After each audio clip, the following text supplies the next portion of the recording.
दोबारा मैं क्वेश्चन बता रहा हूँ कि आइजैक न्यूटन का जो है उसका जन्म कहाँ हुआ था? इंग्लैंड में। लेकिन इंग्लैंड किसके निकट में थे? इंग्लैंड जो थे वो ग्रेथम के निकट, मतलब इसको दोनों कह सकता है। इंग्लैंड जो है वो ग्रेथम के निकट और ग्रेथम जो इंग्लैंड के निकट है ना, दोनों पूछा जा सकता है। उसके बाद ये ग्रेथम के निकट में जो है कौन सा ये है जगह है?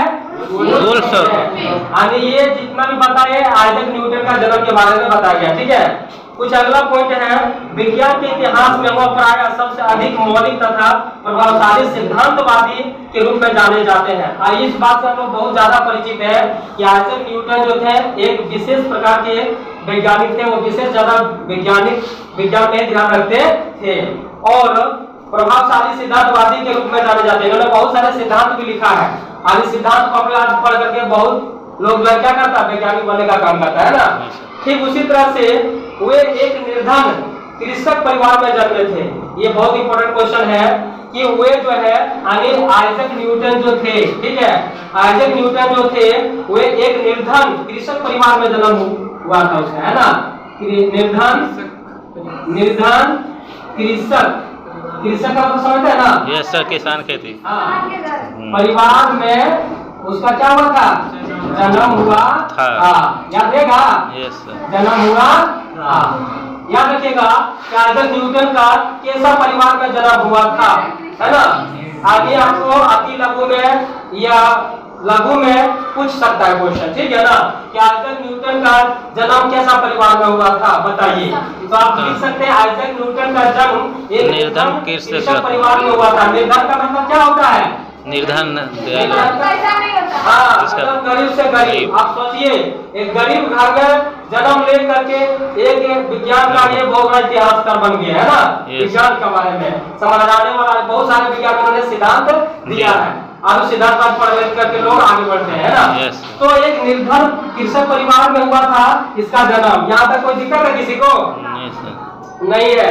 लेकिन वे खेती के काम में कुशल नहीं थे। लेकिन कहने का मतलब क्या था, इसका परिवार लोग खेती करते थे। खेती माने क्या, जो खेत में काम धान वगैरह करने का, उपजाने का काम करता है उसके बारे में। लेकिन जो आइजैक न्यूटन थे ये जो कुशल नहीं थे, मतलब ठीक ये नहीं थे, ये खेती वगैरह करना नहीं चाहते थे, कुशल नहीं थे। किसमें? कृषक में। बात समझ में आई कि नहीं? कृषक में काम नहीं कर पाते थे और 1661 में शिक्षा ग्रहण करने के लिए उन्हें कैम्ब्रिज विश्वविद्यालय भेजा गया। आप याद रखना है ये 1661 में कब भेजा गया था इसको? 1661 में जो है इसको कहाँ भेज दिया गया? एक विद्यालय भेजा, विश्वविद्यालय। कौन सा विद्यालय का नाम था इसका? हाँ, यहाँ लिखेंगे शिक्षा ग्रहण करने के लिए, शिक्षा ग्रहण करने के लिए, ग्रहण करने के लिए कहाँ भेजा गया था इसको? कैम्ब्रिज, है ना, कैम्ब्रिज विश्वविद्यालय। विश्वविद्यालय याद रहेगा? याद रखिएगा कि ये जो है आइजैक न्यूटन को 1661 में शिक्षा ग्रहण करने के लिए क्या किया है? कैम्ब्रिज विश्वविद्यालय में भेजा गया था। ये बहुत इंपोर्टेंट है। अगर पूछा जाएगा कि कैम्ब्रिज विश्वविद्यालय में आइजैक न्यूटन कब गए थे, तो आप 1661 में गए थे। या उल्टा कभी क्वेश्चन पूछा जा सकता है कि आइजैक न्यूटन 1661 में किस विद्यालय में शिक्षा ग्रहण करने के लिए गए थे, तो कैम्ब्रिज विश्वविद्यालय याद रखिएगा। किसी को दिक्कत है क्या?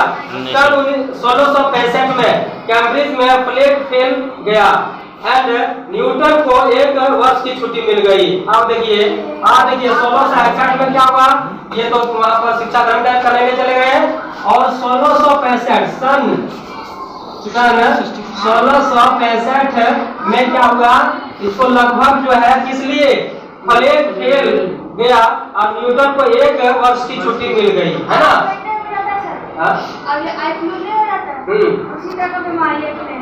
हाँ, मतलब हार्ट की बीमारी होता है ना। तो ये जो है प्लेग फेल बीमारी हो गया था कब? पूरी तरह से फेल गया था ना। प्लेग फेल, है ना।